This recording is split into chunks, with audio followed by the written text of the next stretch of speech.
दिव्यांशी त्यागी इस वक्त हमारे साथ एक रेसलर हैं, उनसे हम उनकी बात सुनते हैं। दिव्यांशी, ये जो आरोप लगाए जा रहे हैं, क्या कुश्ती का वाकई ऐसा माहौल है फेडरेशन के अंदर, यही हो रहा है सब कुछ?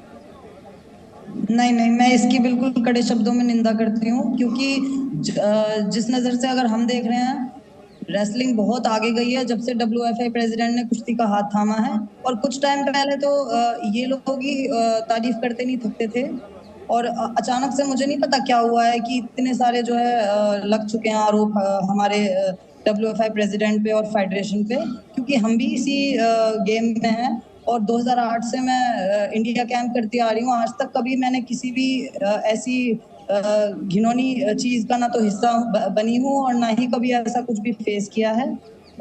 मेरी जॉब भी, बल्कि मेरी क्या, बल्कि पूरे भारत में जितने भी खिलाड़ी हैं कुश्ती के, जॉब्स सबको मिली है वो सांसद सर की खुद की लड़ाई की वजह से मिली है, क्योंकि उन्होंने सबके हक की लड़ाई खुद लड़ी है। तब जाके रेलवे में हम लोग भर्ती हुए हैं, और रेलवे ही नहीं, अदर बहुत सारी जगह जो है, मतलब लड़कियां लड़के आजकल जो बेरोजगार थे उन्हें सबको रोजगार मिला है। तो आज एकदम से ऐसा क्या हो गया कि जो है, मतलब उन पे WFI प्रेसिडेंट पे इतनी उंगलियां उठी हैं? ठीक है, नहीं दिव्यांशी, देखिए एक बात है कि प्रदर्शन तो पहलवान करते हैं और उनको संरक्षण देने का काम फेडरेशन करता है, लेकिन मेरा सवाल इस बात को लेकर है कि क्या आप ये ब्रजभूषण शरण सिंह के बचाव के लिए बात कह रही हैं? क्योंकि यहाँ पे साक्षी मलिक भी हैं, विनेश फोगाट भी हैं, और वो कुछ बच्चियों को लेकर भी आए थे। उनका कहना है कि इनके साथ गलत हुआ है और उन बच्चियों ने शिकायत की। तो आवाज उठाना क्या गलत हो जाएगा आपकी नजर में?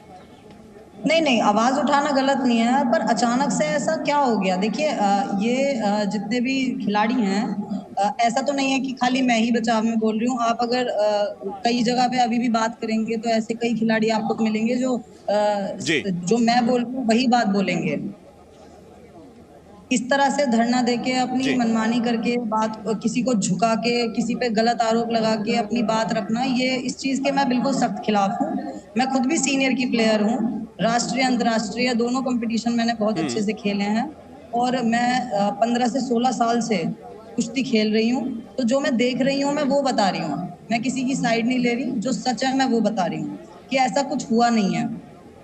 बिल्कुल सर, बिल्कुल सच्चाई सामने आनी चाहिए, यही हमारी कोशिश है। और इसीलिए संदीप यादव, ये प्रश्न बड़ा हो जाता है कि क्या ये खेल को एक तरह से बदनाम करने की कोशिश है, या इसमें कुछ निजी हित छिपे हुए हैं? क्या वजह, क्या लगती है आपको?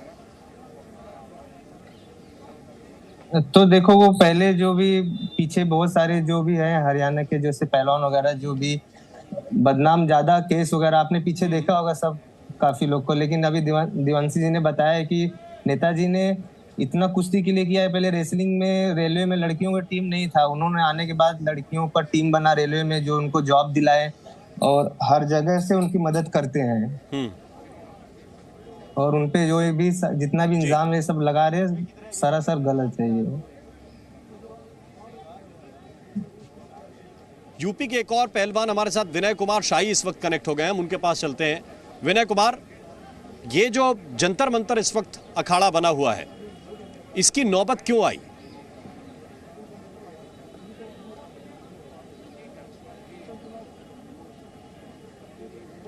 विनय कुमार जी, लगता है विनय जी आपकी आवाज नहीं आ पा रही है। मैं आपके पास वापस लौट कर आऊंगा।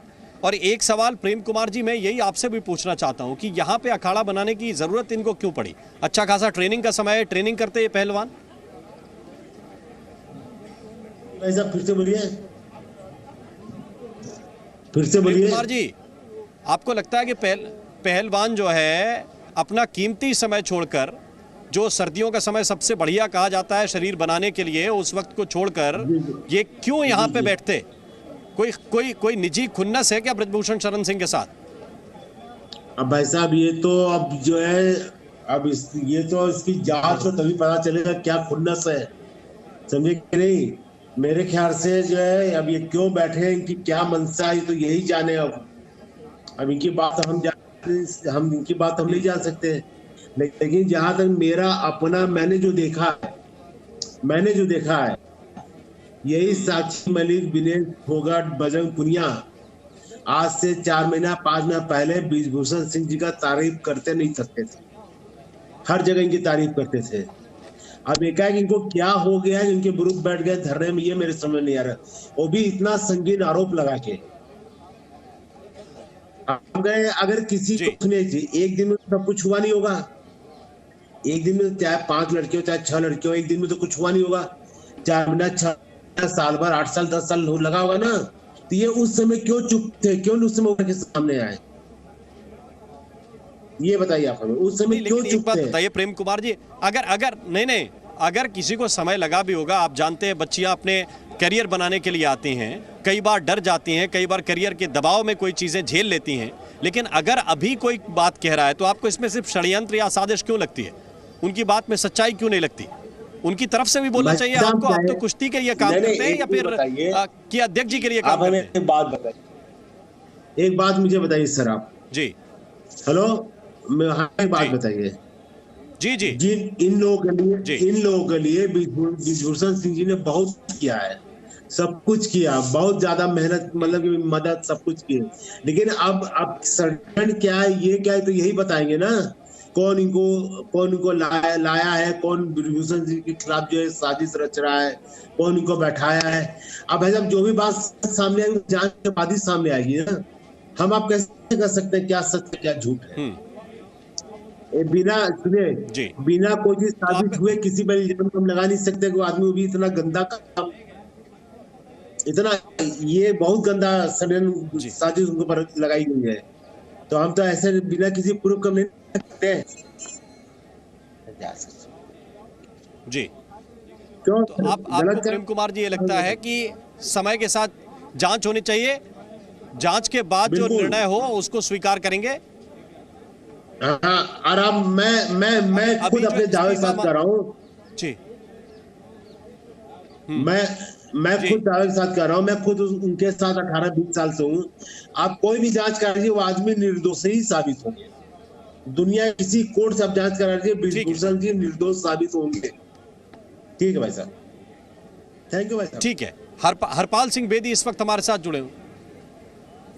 हरपाल बेदी के पास हम जाएंगे, उनसे भी बात करेंगे, लेकिन प्रेम कुमार जी जो बात कह रहे हैं, मैं दिव्यांशी आपके पास आना चाहता हूं। ये जो विश्वास है कि प्रेम कुमार कह रहे हैं कि नहीं, ब्रिजभूषण शरण सिंह जो है वो निर्दोषी साबित होंगे, जांच कोई भी हो जाए, लेकिन क्या जब तक जांच नहीं हो जाती तब तक के लिए कुछ कदम पीछे हटाने चाहिए? क्योंकि जो आरोप है वो बहुत संजीदा है, बहुत गंभीर है, इसके पीछे की साजिश क्या है? या तो वो बेपर्दा हो या फिर बच्चियों के साथ न्याय हो।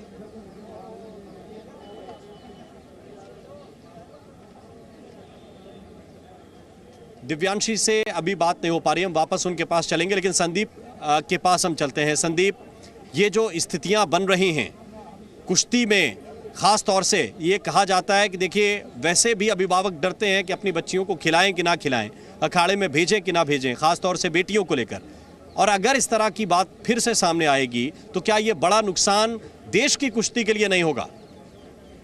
नहीं, देखिए, कुश्ती हमारी बहुत ऊपर जा रही है, आप देखे होंगे पहले से बहुत ज्यादा है, तो मेरे हिसाब से ऐसा नहीं करना चाहिए था ये सबको। कुश्ती का ऐसे कुश्ती बदनाम होगी इनसे, तो इस चीज से कुश्ती बदनाम होगी और पूरे देश में कुश्ती का नाम खराब होगा। तो मेरे हिसाब से ऐसा किसी के ऊपर इन्हें इल्जाम नहीं लगाना चाहिए, और कुश्ती बहुत आगे तक चली गई है तो उनको ऐसा बरकरार रखना चाहिए कुश्ती को, कोई गलत कदम नहीं उठाना चाहिए ऐसे किसी का। जी